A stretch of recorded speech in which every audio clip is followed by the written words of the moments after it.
During centuries, maps, books, and documents used the name Persia for the same land that today appears as Iran.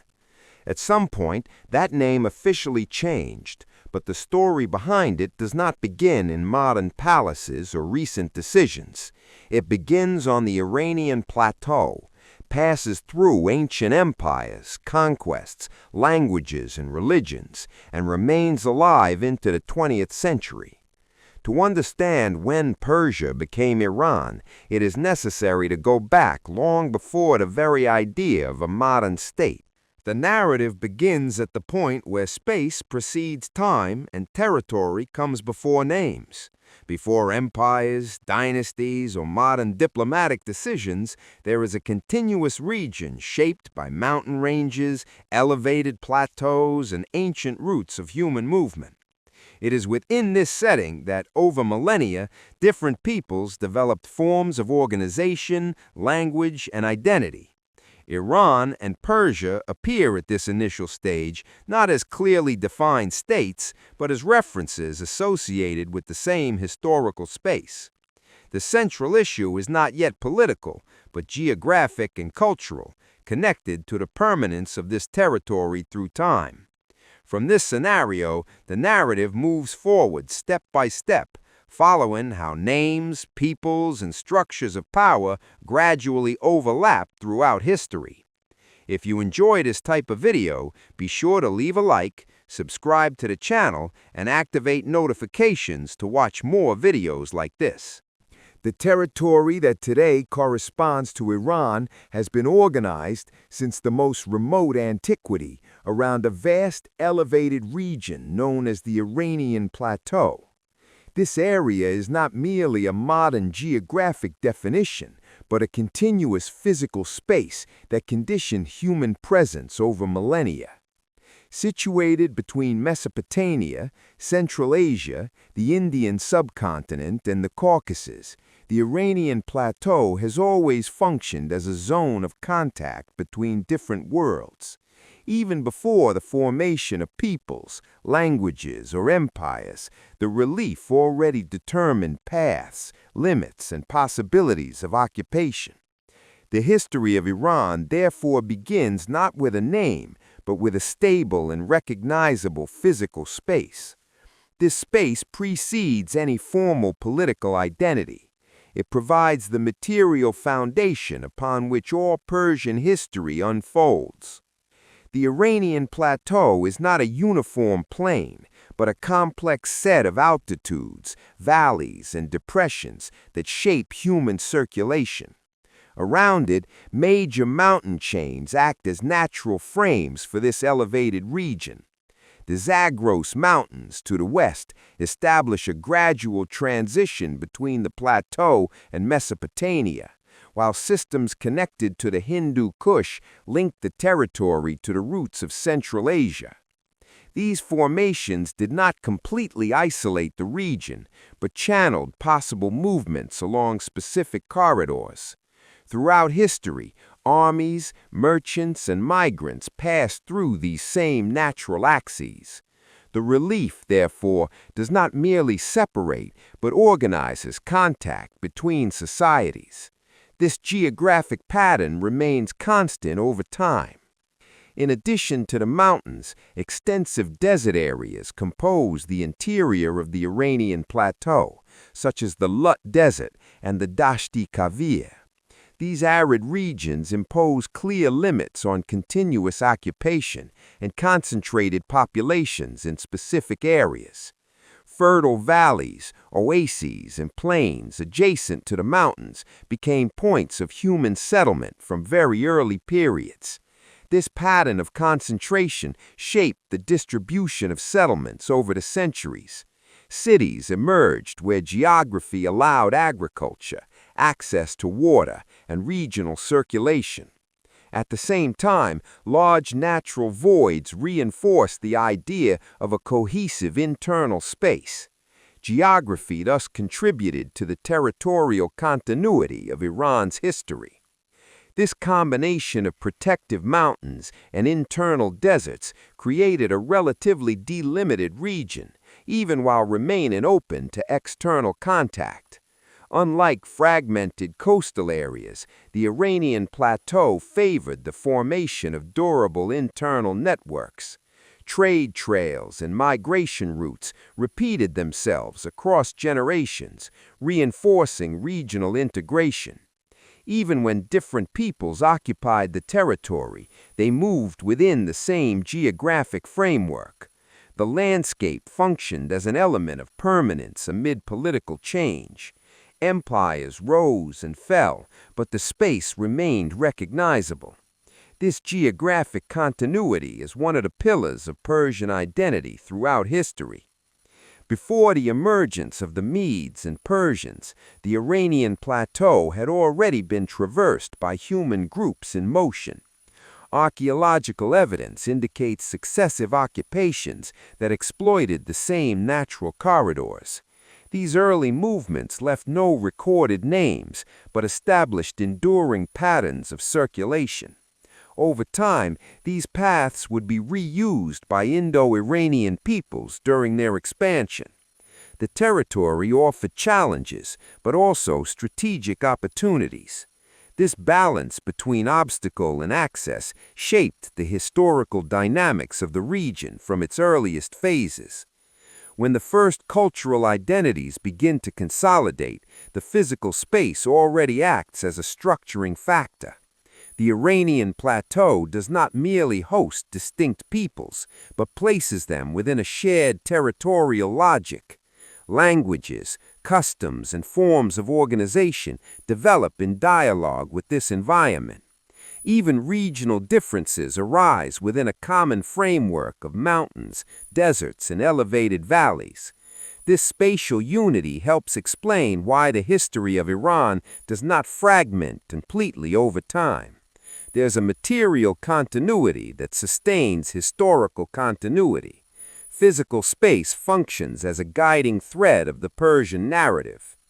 It is from this setting that history moves from space to settlement and from territory to culture. The Iranian plateau provides the stage upon which Indo-Iranian peoples will establish themselves, differentiate, and organize politically.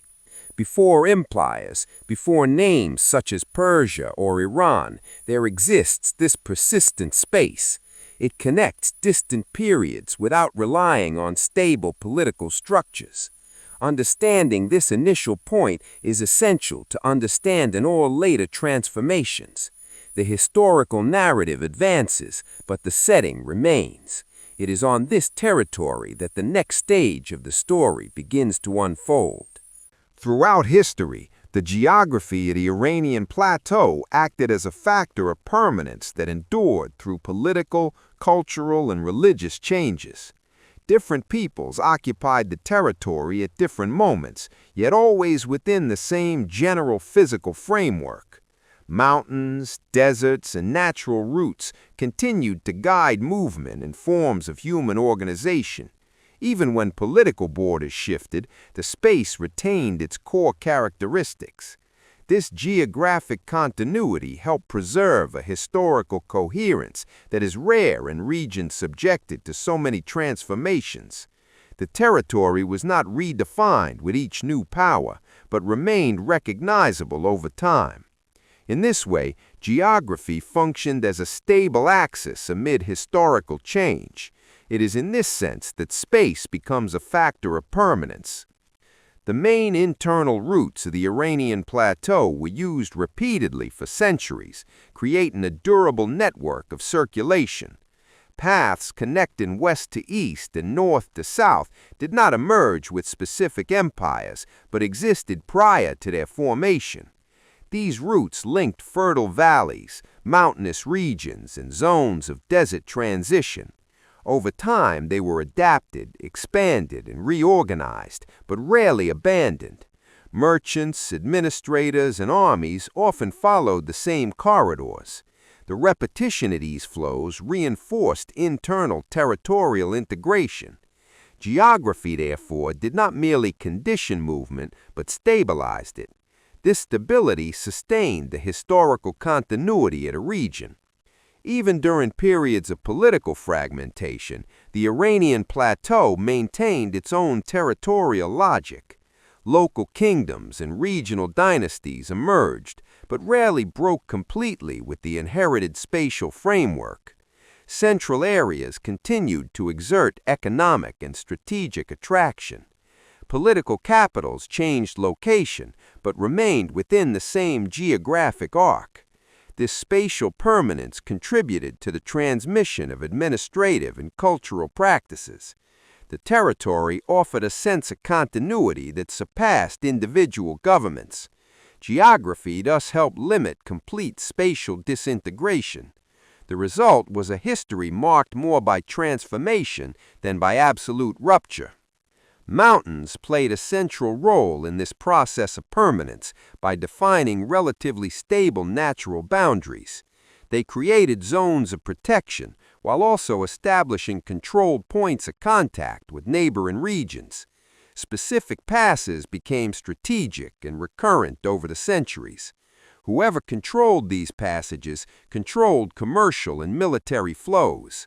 This logic remained valid across different historical periods. Geography, in this sense, imposed constant rules on the exercise of power. Even new empires had to adapt to these pre-existent conditions.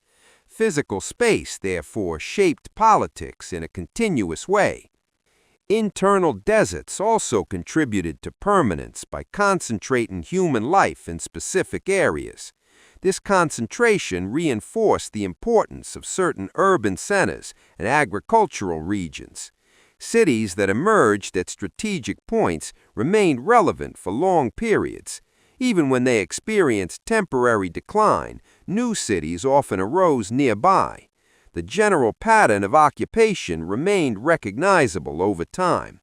This spatial repetition facilitated the preservation of local traditions and regional networks.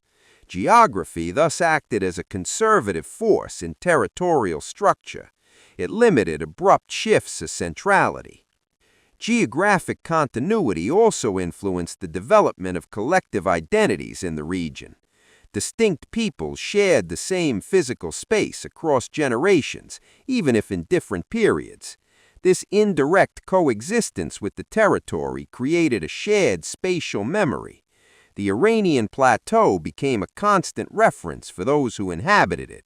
Even under external domination, the space itself remained unchanged. Historical experience was mediated by this persistent setting. Geography helped connect past and present. It is in this context of spatial permanence that settlement acquires deeper historical meaning. Space not only receives populations, but conditions how they establish themselves and organize. The geography of the Iranian plateau prepares the ground for the arrival and settlement of new human groups. These groups would adapt to the space, reuse routes, and occupy already structured regions. Geographic continuity creates a base upon which cultural identities can form. The next step in the narrative involves precisely these population movements. History advances from territory to the peoples who inhabit it. The Indo-Iranian peoples emerge in history as the result of long migratory processes that began well before any written record. These groups are part of a broader set associated with the Indo-European languages, whose expansion took place from the Eurasian steppes.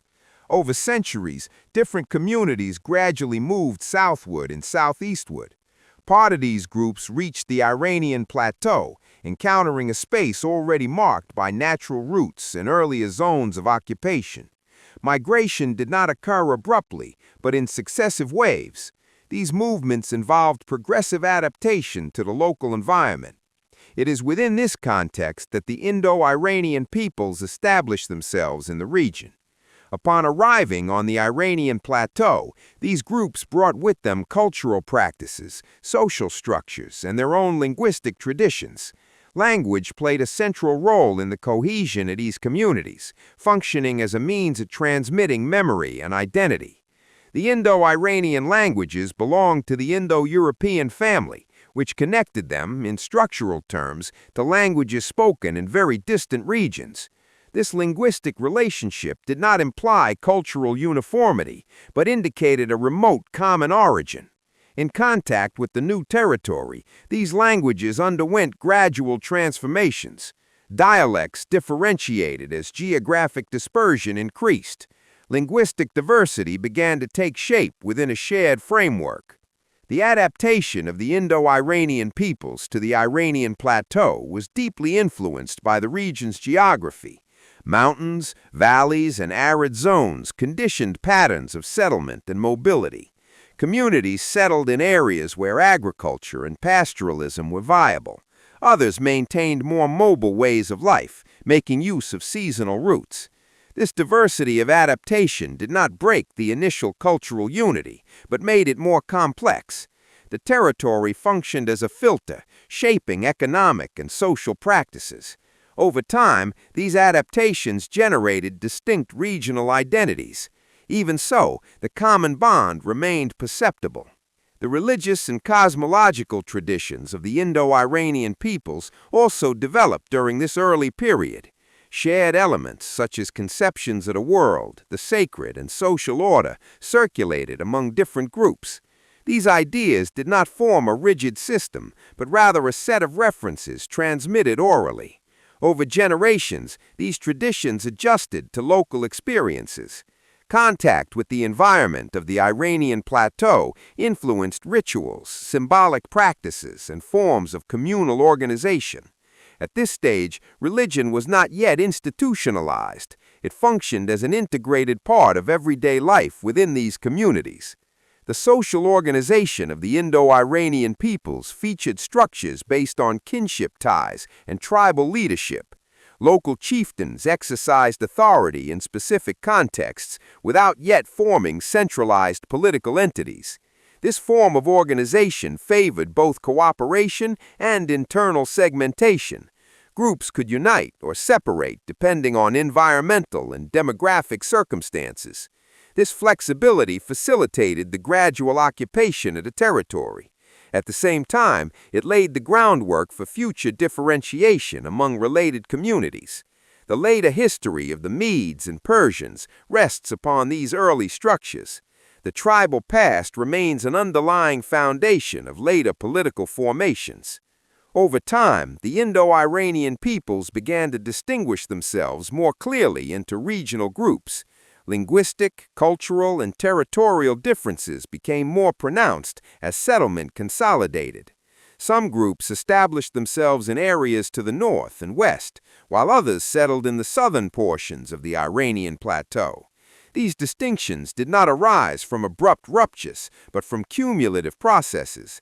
Prolonged coexistence with the territory reinforced specific identities. Even so, common traits continued to link these groups to one another. The Indo-Iranian heritage remained a shared foundation. It is from this setting that the historical narrative begins to approach peoples identifiable in ancient records. The Indo-Iranian peoples provide the human background for the emergence of more clearly defined historical entities. Among these groups, some would gain particular prominence over time. The differentiation between the Medes and Persians is directly embedded in this long-term process. The territory was already occupied, languages were already transforming, and identities were beginning to take shape. History advances from population movement to the formation of recognizable peoples. It is at this point that the next stage of the narrative begins to unfold. Language played an early and structuring role in the formation of identity among the Indo-Iranian peoples established on the Iranian plateau. Before political borders or formal institutions, oral communication functioned as the primary means of cultural transmission. Through language, traditions, origin narratives, ritual practices, and social norms were preserved. This linguistic heritage was not fixed, but passed down from generation to generation, undergoing gradual adjustments. Language served as a means of internal recognition among related groups. At the same time, it allowed neighboring communities to be distinguished through subtle variations. In this way, identity and language developed inseparably from the earliest stages. The Indo-Iranian languages belonged to the broader family of Indo-European languages, which connected them structurally to languages spoken in distant regions. This connection can be observed in grammatical patterns and basic vocabulary related to family, the body, and nature. Words corresponding to concepts such as father and mother display roots comparable to those found in ancient European languages. These similarities do not indicate recent direct contact, but a much older shared heritage. On the Iranian plateau, this linguistic base underwent local transformations. Geographic distance and time favored internal differentiation. Even so, the shared origin remained recognizable. As the Indo-Iranian people settled in different regions of the Iranian plateau, language began to reflect these spatial distinctions. Groups separated by mountains, deserts, or long distances developed their own variations in pronunciation and vocabulary. These differences emerged slowly, without abrupt breaks of formal standardization. Orality predominated, and language was shaped by everyday use. Over time, regional dialects became markers of local belonging. Language helped define who belonged to a particular group. Thus, linguistic identity and territorial identity advanced together. Language also functioned as a means of preserving the collective memory of these peoples. Narratives about ancestors, migrations, and significant events were transmitted orally. This memory was not organized as written history, but as shared tradition. The repetition of these narratives reinforced communal bonds. At the same time, it allowed the past to be adapted to present experiences. Language provided flexibility to reinterpret events without breaking with tradition. In this way, identity was not static, but continuously updated. The language served as the foundation for this dynamic continuity.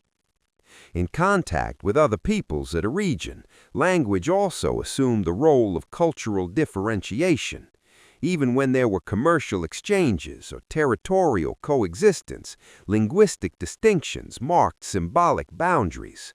These boundaries did not prevent interaction, but organized relationships. Maintaining a distinct language reinforced the perception of belonging to a specific group. At the same time, linguistic borrowings occurred gradually. Language absorbed external terms without losing its basic structure. This balance between preservation and adaptation contributed to the durability of Indo-Iranian identity.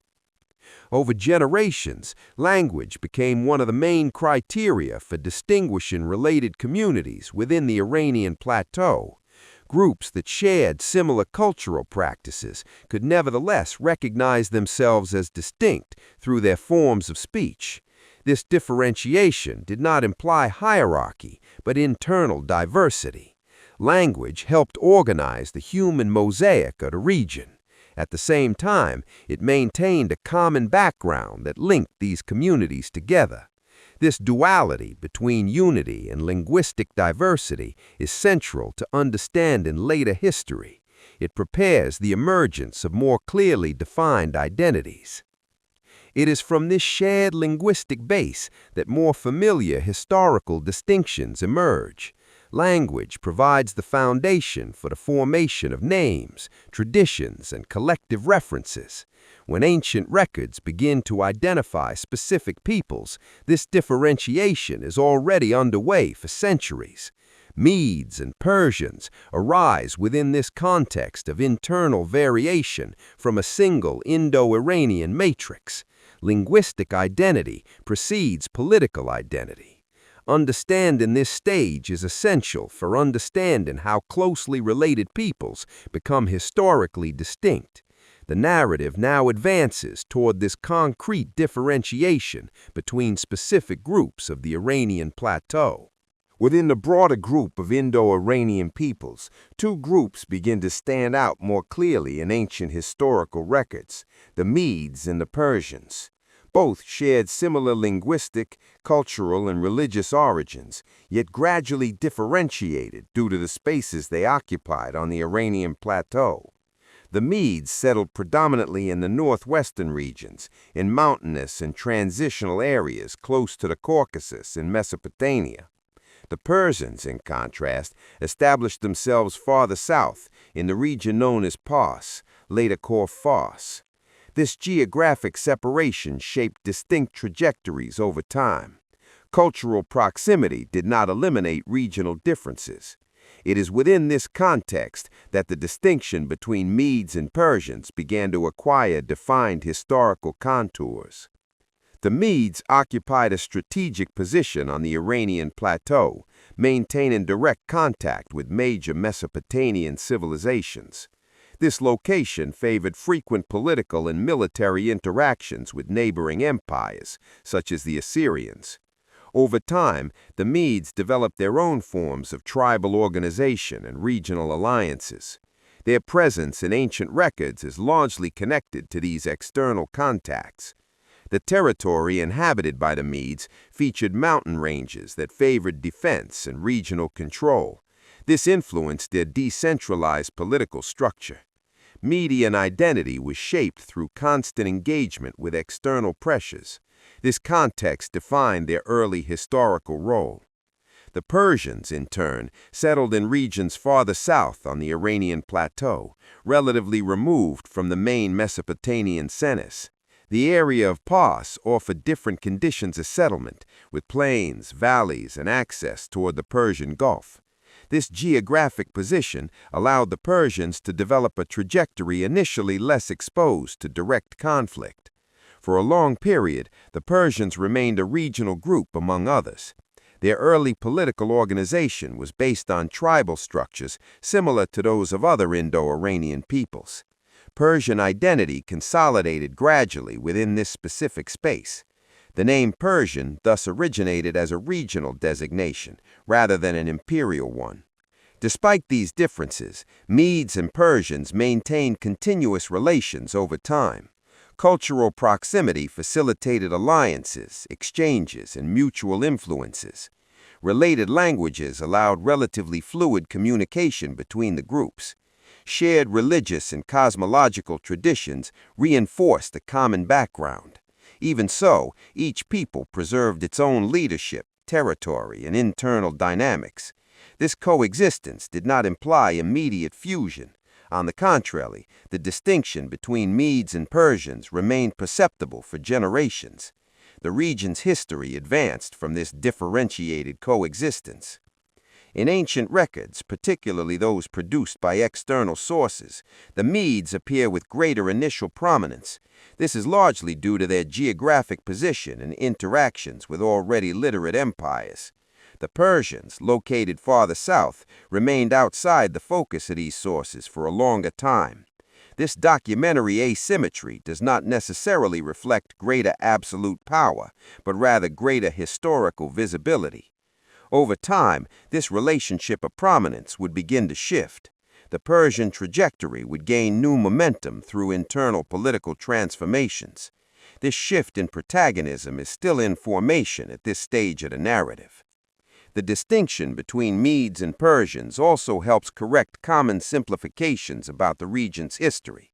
Not every inhabitant of the Iranian plateau was Persian, nor did the term Persia originally designate the entire area.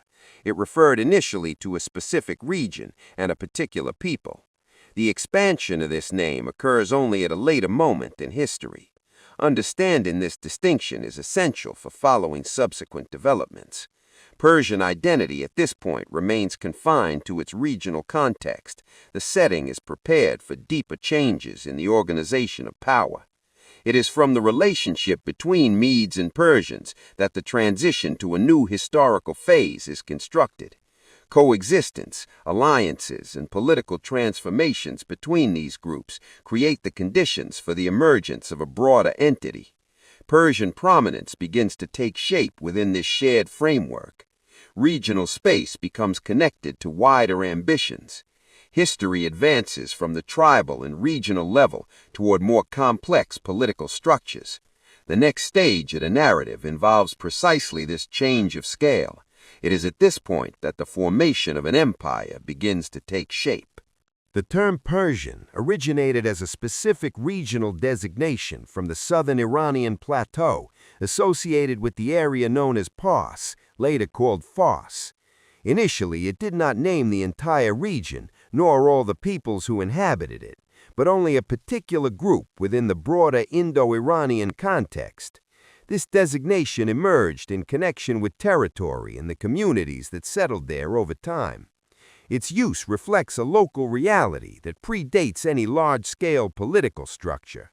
It identifies a people in relation to their immediate space.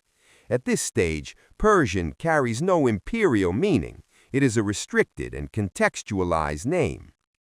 As the Persians began to interact with neighboring peoples and major literate civilizations, the term Persian started to circulate beyond the Iranian plateau. External sources, especially those produced in Mesopotamia and the Greek world, adopted the designation Persian to refer to this specific group. This process of external naming follows common patterns of antiquity, in which foreign observers used regional names to identify entire peoples. The term came to function as a recognizable marker for outsiders.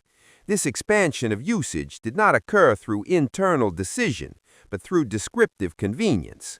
The name gained visibility beyond its original context. Even so, its meaning remained tied to a particular group. Over time, the term Persian began to be used more broadly in external sources, accompanying the expansion of Persian political influence. The regional name projected itself beyond Pars as the Persians became increasingly prominent. This phenomenon did not imply that other peoples of the Iranian plateau ceased to exist or to identify themselves by their own names. The expanded usage occurred within the discourse of distant observers. Thus, the term Persian began to function as an encompassing label in certain contexts. This broader usage coexisted with diverse local identities. The term gained strength without fully displacing other designations. Internally, the reality was more complex than that suggested by the external use of the name. Different communities of the Iranian plateau continued to identify themselves through regional, tribal, and linguistic ties. The term Persian did not automatically replace these internal identities. It was added to a set of references that varied according to context. The distinction between how a people names itself and how it is named by others becomes evident. This difference between endonym and exonym is fundamental to understanding the region's history. The name Persian thus acquired different meanings depending on perspective. This duality accompanies the entire subsequent historical narrative. The use of the term Persian was also consolidated through administrative and diplomatic language employed by external powers. Documents, reports, and chronicles repeatedly adopted this designation. Repetition contributed to its fixation in the external imagination. Over time, Persia became the most familiar name for the region in certain circles. This process did not occur uniformly or immediately. It developed gradually, alongside political change and cultural contact. The name stabilized as a recognized external reference. Even so, its regional origin remained intact. The consolidation of the term Persian as a broad designation did not eliminate the internal differences of the Iranian plateau. Distinct peoples continued to occupy specific regions and maintain their own traditions. The name functioned as an aggregating label in particular contexts, especially outside the region. Within the territory, other forms of identification remained active. This coexistence of names reflects the historical complexity of the area. The term Persian accumulated layers of meaning over time. It did not begin as a synonym for the entire region, but gradually became associated with it.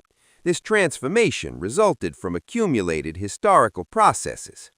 Understanding the trajectory of the term Persian is essential to avoiding simplifications about the history of Iran.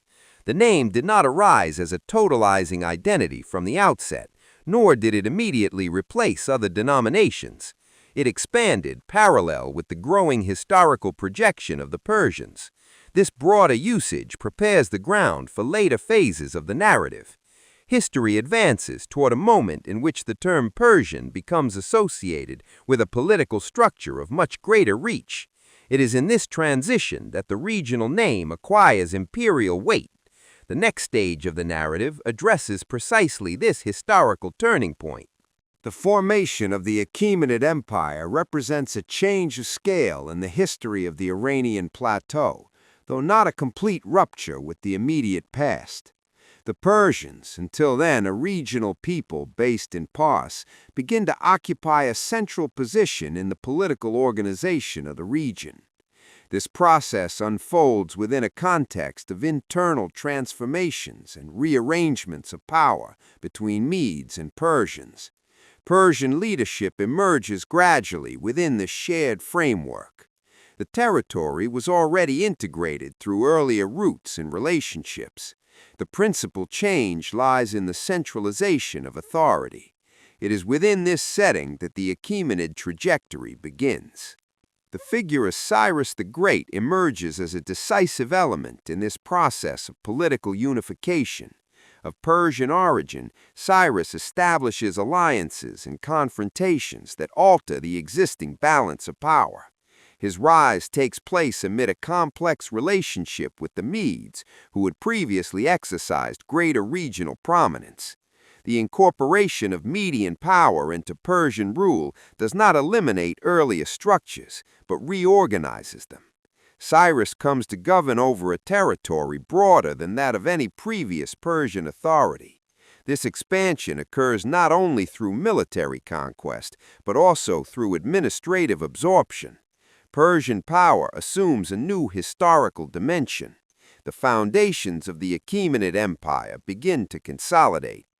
The initial expansion of the Achaemenid Empire relies on the integration of diverse regions, both within and beyond the Iranian plateau.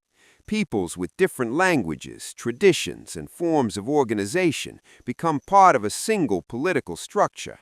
This process does not imply immediate cultural homogenization. On the contrary, Achaemenid administration adapts to local realities. Regional authorities are preserved or incorporated into the new order. The empire is built as a network of interconnected territories. This form of expansion distinguishes the Achaemenid Empire from models based solely on direct domination. Political unity is established upon existing diversity. The organization of Achaemenid power introduces administrative practices that enable the governance of vast territorial expanses. The division of the empire into regional units facilitates control and taxation. Roads and communication systems connect distant centers, reinforcing imperial integration. The use of multiple administrative languages reflects the empire's internal plurality. This flexibility contributes to the initial stability of the Achaemenid structure. Central authority coordinates but does not completely replace local administrations. The empire asserts itself as a functional political entity. This organization sustains its rapid territorial expansion. On a symbolic level, the Achaemenid Empire also constructs an image of authority that surpasses strictly Persian regional identity. The ruler presents himself as sovereign over multiple peoples and lands. This representation does not erase the Persian origin of power, but projects it on a larger scale. Imperial identity begins to overlay strictly tribal identities. Even so, the notion of Persian remains associated with the ruling elite. The empire does not eliminate diversity, but frames it under a common authority. This combination of centralization and plurality characterizes the Achaemenid experience. Persian power assumes an imperial character. The consolidation of the Achaemenid Empire redefines the meaning of the term Persia in the ancient world. What had previously been a regional designation becomes associated with a political entity of vast reach. External sources begin to employ the name Persian to designate not only a people, but an entire empire. This expansion of meaning occurs alongside territorial growth. The name gains international projection. Internally, however, the diversity of peoples remains evident. The imperial designation coexists with multiple local identities. This tension between name and reality accompanies the entire Achaemenid period. The formation of the Achaemenid Empire establishes the foundations for a new phase in the history of Iran and the surrounding regions. The Iranian plateau ceases to be merely a space of related peoples and becomes the core of a vast empire. The scale of Persian power undergoes a profound transformation. This empire begins to interact directly with major civilizations of the ancient world. The historical narrative advances toward the moment of consolidation and full expansion of this imperial structure. It is within this context that new figures and challenges emerge. The next stage of the story unfolds within an already established Achaemenid framework. Achaemenid imperial administration emerged as a direct response to the challenge of governing territorial expanses that extended far beyond the Iranian plateau. The empire brought together regions with deeply distinct political, legal, and cultural traditions. To manage this diversity, central authority developed forms of organization that allowed control without eliminating local particularities. Imperial power was exercised not only through military presence, but through the daily management of territory. This management required stable mechanisms of taxation, justice, and communication. Administration became the axis that sustained the empire. It is at this point that Persian power consolidated itself in practical terms. One of the main features of Achaemenid administration was the division of territory into regional units known as satrapies. Each satrapy had an official responsible for supervising administrative and fiscal matters. This division did not follow rigid cultural boundaries, but criteria of governability. The objective was to make the empire manageable on a regional scale. Local authorities continued to play important roles within these units. The system created a clear hierarchy without requiring absolute centralization. In this way, imperial government reached distant regions. Administration functioned as an articulated network. The fiscal system played a central role in maintaining the empire. Tributes were collected according to the productive capacity of each region. This taxation was not uniform, reflecting economic differences among territories. Agricultural products, metals, textiles, and other goods flowed toward the center of power. Fiscal organization made it possible to sustain the army, the court, and public works. At the same time, it encouraged economic integration among the subjected regions. The flow of resources reinforced imperial cohesion. Administration transformed economic diversity into political support. Communication between different parts of the empire was another essential element of Achaemenid administration. Roads were maintained and expanded to connect distant centers of power. Messengers traveled these routes with relative speed for the period. This system allowed orders, information, and administrative reports to circulate. The movement of messages reduced regional isolation. The empire functioned as a connected space rather than a collection of disconnected territories. Communication efficiency reinforced central authority. Administration relied on this network to maintain political unity. The linguistic plurality of the empire was also reflected in its administration. Different languages were used according to regional and administrative contexts. Official documents could be written in distinct languages depending on the population involved. This practice facilitated the integration of diverse peoples into the imperial structure. Rather than imposing a single language, administration adapted to local realities. This flexibility reduced resistance and facilitated governance. Imperial power expressed itself pragmatically. Administration recognized diversity as a structural fact. The separation between civil and military functions also characterized Achaemenid administration. In many regions, military control was not concentrated in the same hands as civil administration. This distinction limited excessive local power. At the same time, it reinforced the authority of the central empire. The balance between different functions helped maintain stability. Administration functioned as a mechanism of internal regulation. This institutional arrangement allowed responses to local challenges without breaking overall order. The empire remained functional on a large scale. Achaemenid imperial administration thus created a model of governance that sustained the expansion and durability of the empire. Power did not depend solely on the figure of the ruler, but on structures that crossed the territory. These structures integrated distinct regions into a single administrative logic. The Persian imperial experience came to be recognized for its organizational capacity. This model influenced how the empire was perceived by neighboring peoples. The narrative now advances to the moment when this administrative structure would be put to the test. It is within this context that new external challenges begin to emerge. The arrival of Alexander the Great on the Iranian plateau marks one of the most widely known moments in the history of the Achaemenid Empire, often described as a point of absolute rupture. However, the conquest did not mean the immediate collapse of Persian political and administrative structures.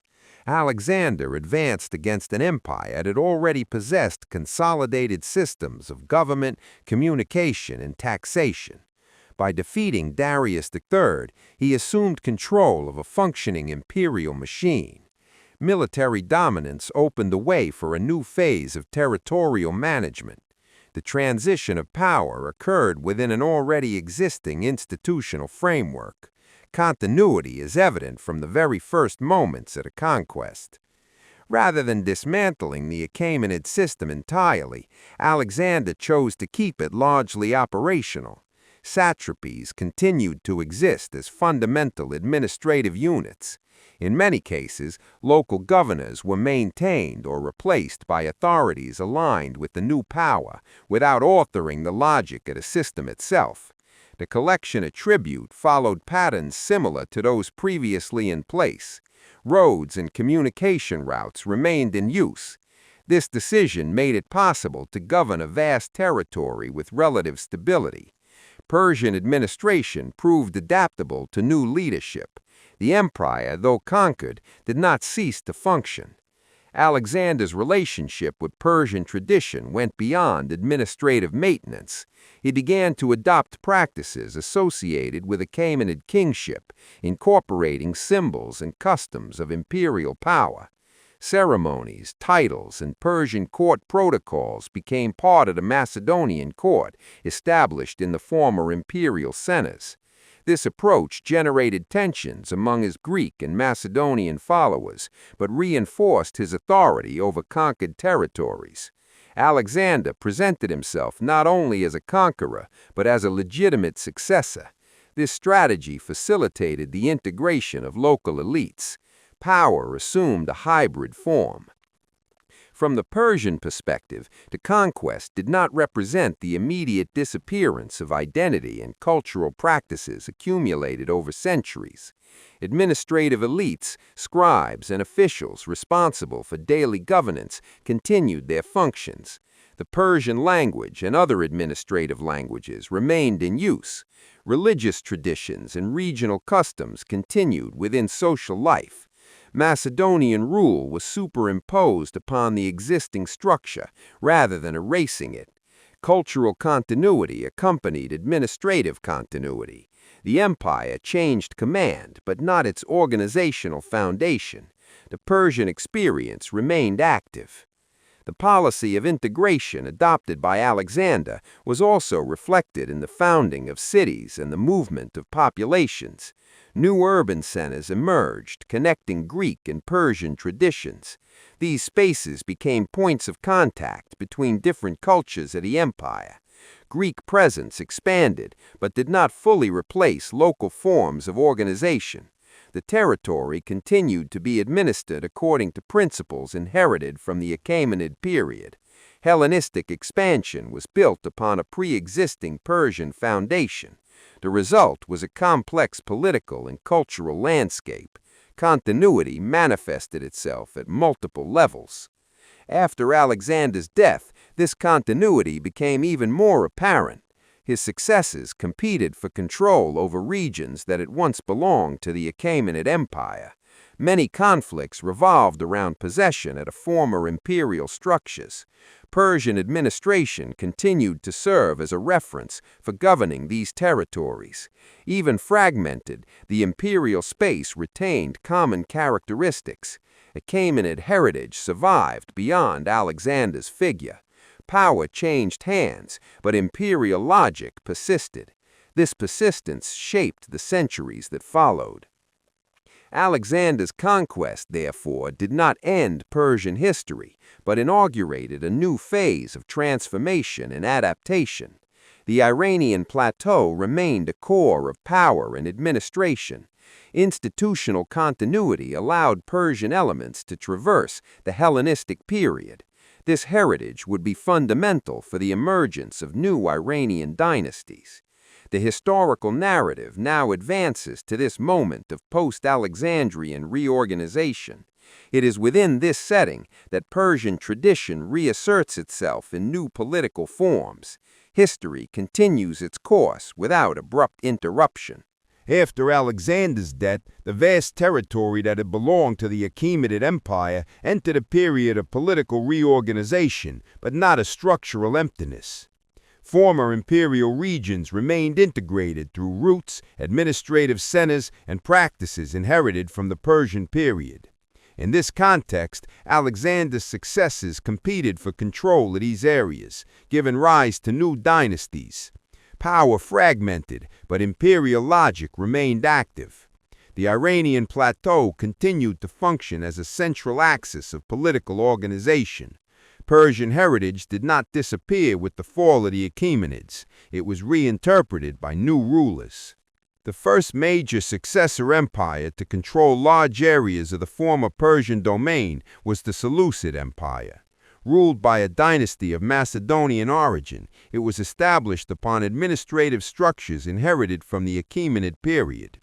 Greek presence was significant, particularly in urban centers and among the ruling elite. Even so, much of the population remained tied to local Iranian traditions. Seleucid administration employed existing mechanisms to govern extensive regions.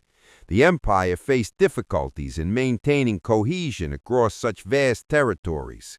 These tensions opened space for the emergence of new regional powers.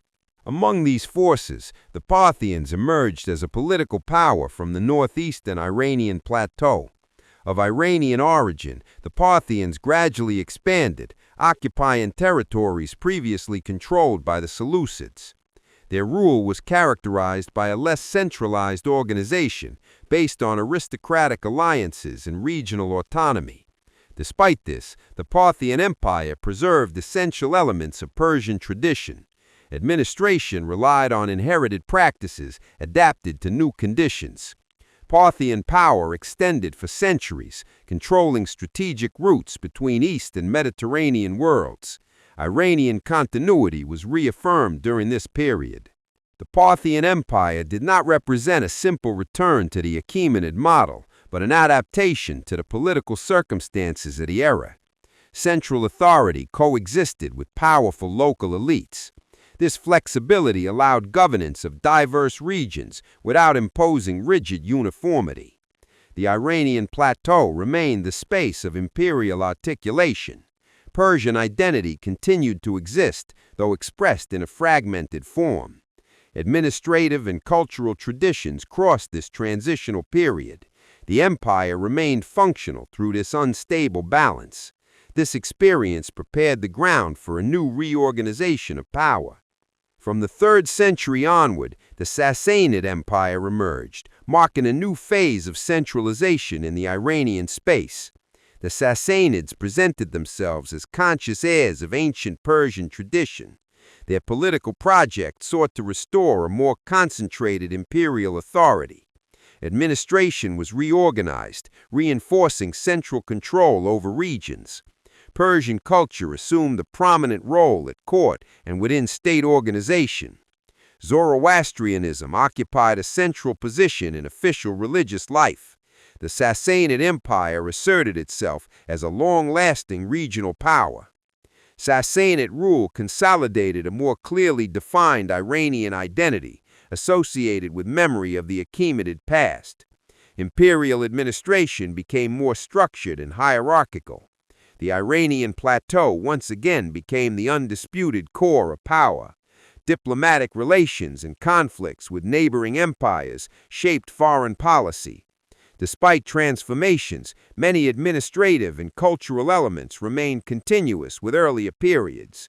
The empire presented itself as renewal rather than total rupture. Persian tradition found a new form of political expression. These successor empires demonstrate that Iranian history does not follow a line of absolute interruptions after Alexander. The Persian imperial space was constantly reconfigured, but never abandoned. Seleucids, Parthians, and Sassanids operated within the same structural heritage.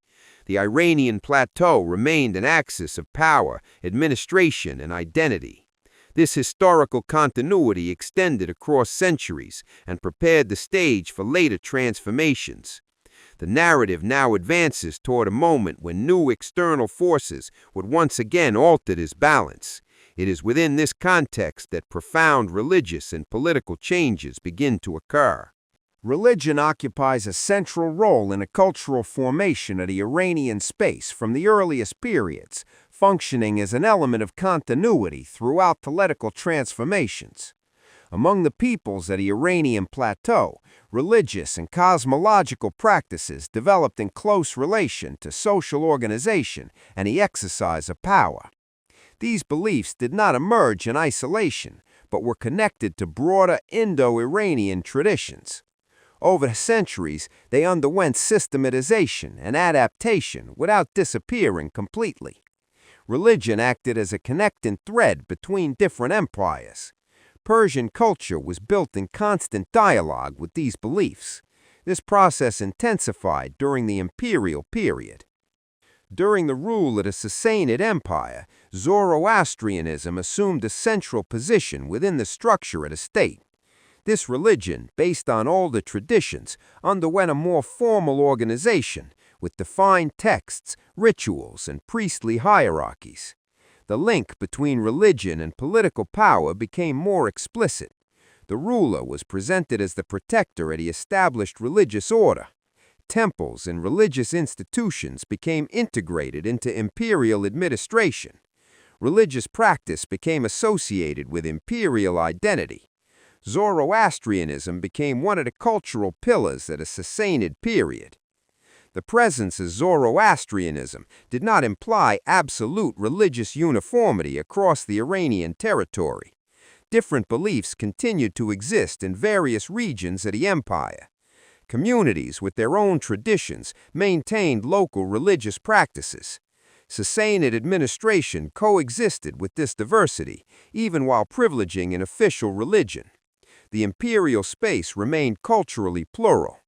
This coexistence did not eliminate tensions, but it demonstrated structural flexibility. Official religion did not erase all the cultural expressions. Diversity remained a historical characteristic of Iran. Beyond religion, Persian culture expressed itself through language, art, and literary traditions. Middle Persian consolidated as an administrative and cultural language during the Sassanid period. Inscriptions, documents, and literary productions reinforced a shared cultural identity. Memory of the Achaemenid past was preserved and reinterpreted in this context. Historical and symbolic narratives circulated among elites. Culture functioned as an instrument of internal cohesion. The empire recognized itself as heir to a long tradition. Sassanid art and architecture also reflected this cultural continuity. Palaces, reliefs, and ceremonial objects expressed a distinctive aesthetic associated with imperial power. These elements dialogued with earlier traditions and influenced later periods. The representation of the ruler followed symbolic patterns that reinforced authority and legitimacy. Visual culture became part of political discourse. The Iranian space maintained a recognizable aesthetic identity. Culture materialized in territory and daily life.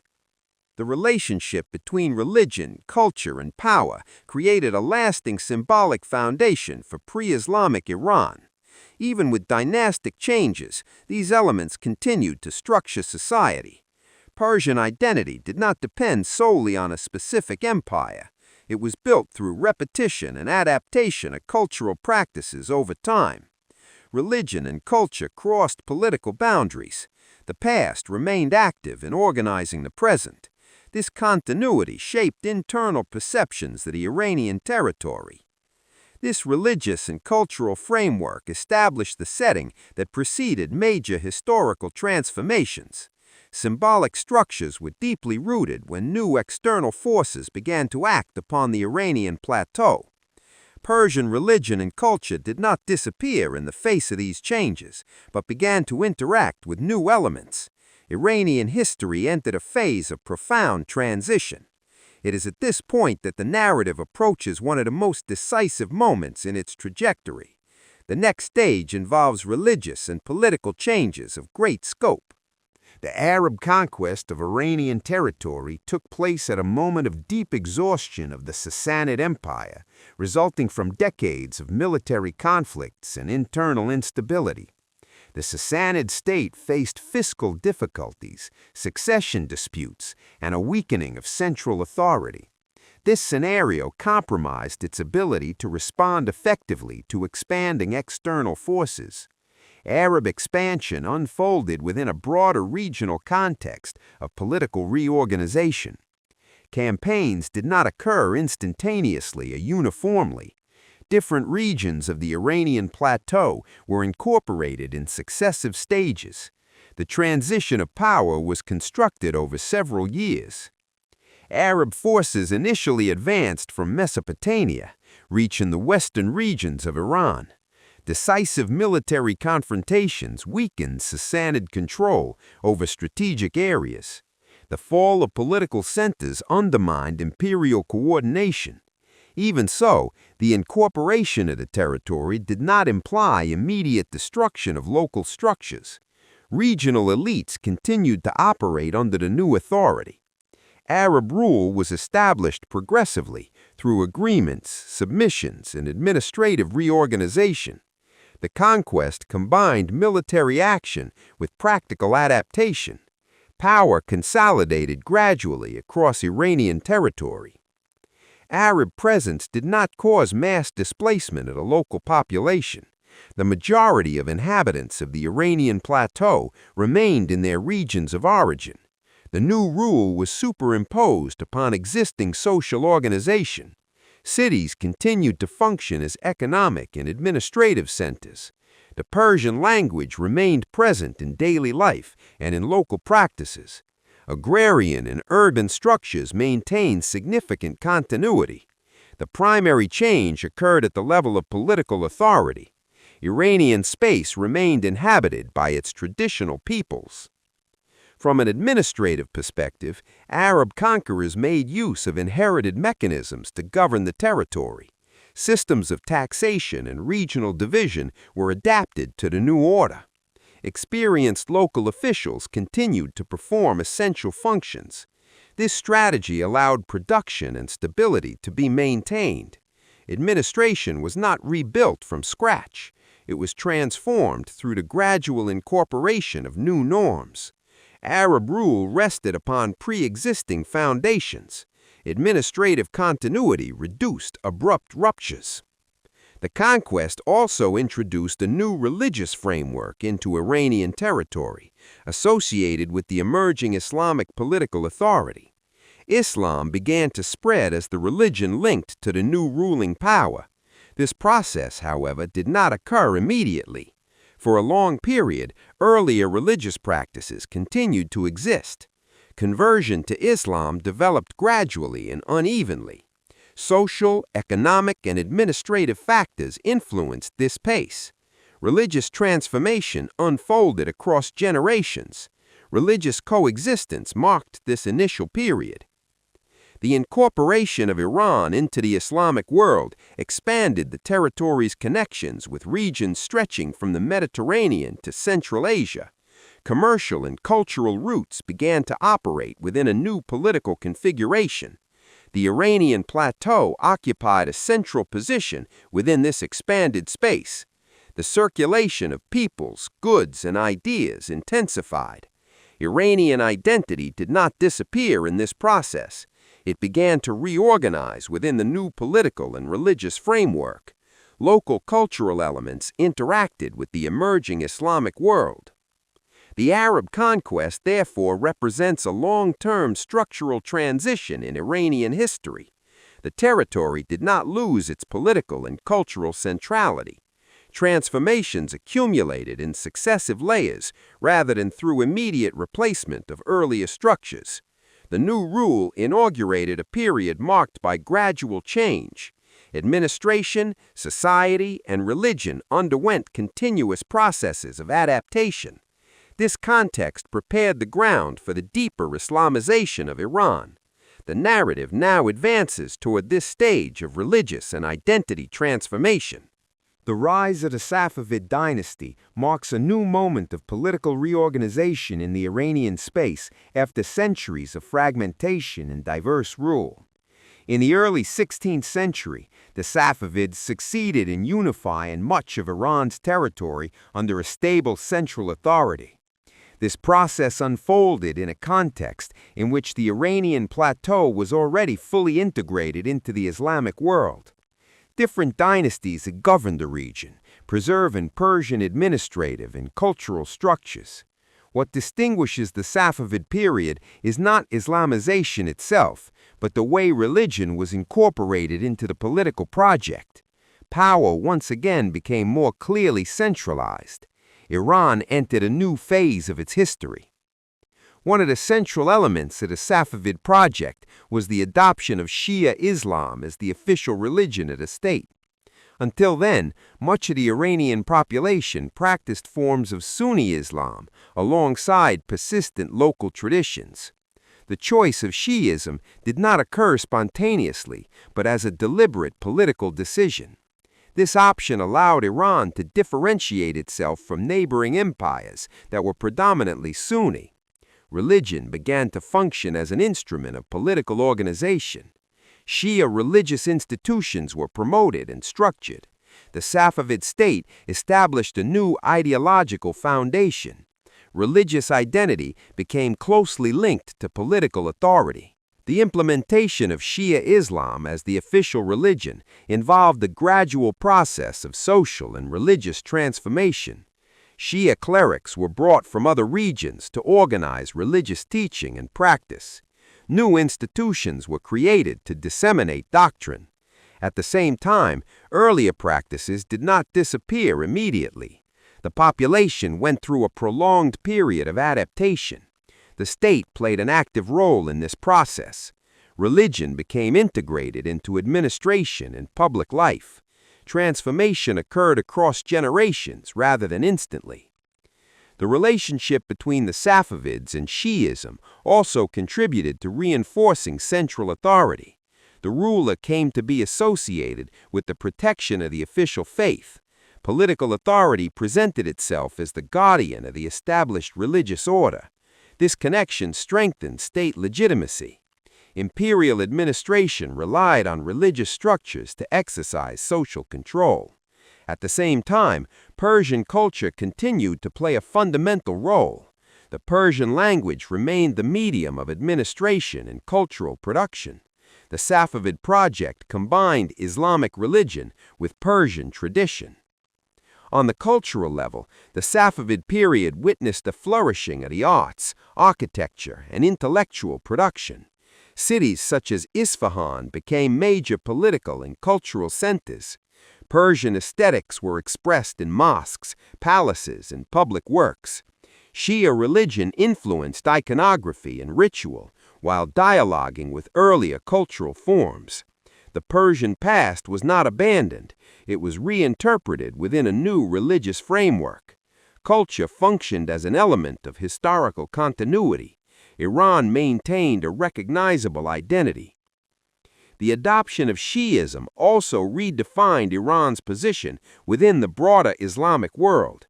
The country came to occupy a distinct position in relation to its Sunni neighbors. Political conflicts and rivalries developed from this religious differentiation. At the same time, Iran consolidated a unique identity within Islam. This identity was based not only on religion, but on the combination of faith, territory, and historical tradition. The Safavid state contributed to this consolidation. Religious distinction produced lasting effects. Iran asserted itself as a singular space within the Islamic world. The Safavid period thus established fundamental bases for the religious and political configuration of modern Iran. Shia Islam became deeply rooted in Iranian society. The relationship between religion and state became a structuring element of political organization. At the same time, Persian heritage continued to shape culture and administration. This combination produced a lasting identity. Iranian history now advances toward a moment when this identity would be reinterpreted in contact with the modern world. It is within this setting that new symbolic and political transformations begin to emerge. Throughout history, the terms Iran and Persia have coexisted to designate the same geographic space, but with distinct meanings and functions. Persia emerged as an external name, disseminated primarily through Greek contact with the Achaemenid Empire. This term derives from Pars, the region of origin of the Persians, and came to be used to designate the entire empire in the Western world. Iran, by contrast, has older internal roots, linked to the idea of the land of the Aryans. This name appears in Iranian linguistic and cultural traditions long before the modern era. The coexistence of these names reflects different historical perspectives. Each designation fulfilled a specific role over time. The use of Persia became consolidated in the Greco-Roman world as the standard reference to the territory and the peoples ruled by Persian kings. Classical authors, administrative documents, and maps employed this name repeatedly. This practice persisted for centuries, spanning Roman, medieval, and modern European periods. The term came to carry cultural, political, and historical associations constructed outside Iran itself. In the West, Persia became synonymous with an ancient and sophisticated civilization. This external usage did not depend on how the inhabitants identified themselves. The projection of the name followed the trajectory of European historiographical tradition. In contrast, the term Iran remained associated with internal and regional usage for long historical periods. It appears in Persian texts, literary traditions, and concepts of identity linked to Iranian peoples. The word refers to Indo-Iranian ancestry and the notion of shared belonging. Even during periods when the territory was ruled by diverse dynasties, the concept of Iran persisted as a cultural reference. This name did not replace political or dynastic titles, but functioned as an underlying identity. The idea of Iran crossed empires, religions, and systems of government. It represents a conceptual continuity of long duration. During the Islamic Middle Ages, this duality of names continued to exist in a functional manner. In Arabic and Persian texts, references to Iran appear associated with cultural and geographic notions. At the same time, Persia remained the term most commonly used in European languages. Neither name eliminated the other during this period. They operated in different spheres of communication. The Islamic world, the Persian cultural sphere, and Europe maintained distinct vocabularies. The difference in naming does not indicate conflict, but diversity of historical tradition. The identity of the territory remains stable despite nominal variation. At the end of this long trajectory, Iran and Persia appear as complementary names within the history of the same territory. One reflects an external tradition consolidated in the West, the other expresses an internal identity of long duration. The coexistence of these names prepares the ground for a formal decision in the contemporary period. The question of the name moves from the historical and cultural sphere into the diplomatic one. It is at this point that the discussion shifts to the 20th century. The narrative now advances to the moment when this duality would be addressed officially. The decision taken in 1935 by the Iranian government to officially request the use of the name Iran in international contexts did not emerge in an isolated or sudden manner. It occurred within a broader scenario of deep political reorganization carried out by the Iranian state in the early 20th century. After centuries of parallel use of the names Iran and Persia, the issue entered the diplomatic sphere. The country sought to redefine its external image in a world increasingly shaped by modern nation-states. The choice of name was connected to this effort of sovereign affirmation. The term Iran was already widely used internally. The decision formalized something that had long existed culturally. The political context of the period is essential to understanding this choice. Iran was undergoing a process of state centralization and administrative modernization. Institutional reforms aimed to strengthen central authority and reduce external influence. The state sought to align itself with international standards of sovereignty and representation. In this environment, the country's name became a relevant symbolic element. Persia was seen as a term inherited from European tradition. Iran represented the historical self-designation of the land and its peoples. The change expressed an attempt to assert control over national identity on the global stage. In March 1935, the Iranian government officially informed foreign diplomatic missions that the country should be referred to as Iran in documents and formal communications. This request did not imply a denial of the Persian past, but rather a standardization of international usage. The decision was administrative and diplomatic, not cultural or ethnic. It did not alter borders, population, or internal structures.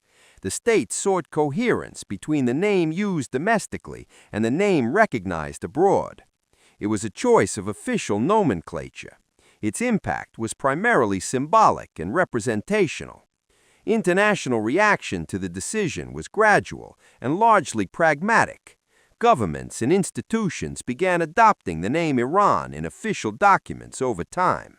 The term Persia, however, did not immediately disappear from cultural, academic, or artistic usage. It continued to be employed in historical and literary contexts. The change did not erase centuries of historiographical tradition. Instead, it created a clearer distinction between historical past and political present. The name Iran came to designate the contemporary state. Persia remained a historical and cultural reference. It's important to emphasize that the decision of 1935 did not create a new national identity from scratch. It rested on a concept of Iran that had existed for many centuries. Ancient texts, literary traditions, and cultural conceptions had long used this name. What occurred was the elevation of this self-designation to the level of international diplomacy. Iranian identity did not originate at that moment. It was reaffirmed within a new political context. The name functioned as a symbolic synthesis of historical continuity. State modernization connected itself to cultural heritage. The choice of name also interacted with the international climate of the interwar period. States sought to assert sovereignty, standardize representations, and reinforce national symbols. Iran was not alone in this movement. official nomenclature became part of modern diplomatic language. The country's name came to express a narrative of autonomy and historical depth. This decision helped differentiate Iran within the international system. The state assumed greater control over how it was named and perceived. Naming policy became embedded in the logic of contemporary diplomacy. In the end, the decision of 1935 officially consolidated the historical coexistence of Iran and Persia on the new terms. Iran became the formal name of the modern state in the international arena. Persia remained as a historical, cultural, and civilizational reference.